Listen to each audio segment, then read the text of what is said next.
दोस्तों तुमने देखा पहले जितनी भी बाइक्स आती थी जिनमें जो पेट्रोल का जो वो आता था ढक्कन जैसे यहाँ पे, तो इनमें क्या होता था मतलब बहुत चौड़ा ये वाला गड्ढा रहता था।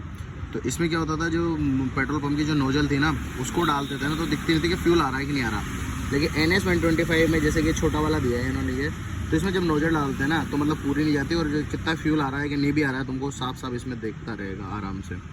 तो कभी भी फ्यूल भराने जाओ तो भले देख लेना, ये चीज़ नोटिस करना, फ्यूल बाहर ही दिखता रहता है तुमको, क्योंकि पेट्रोल पंप वाले पाइप तो चेंज कर नहीं रहे हैं। तो वो ब्लैक कलर का आता है उसमें दिखता ही नहीं है, पर यहाँ पे तुमको दिखता रहेगा गाइस।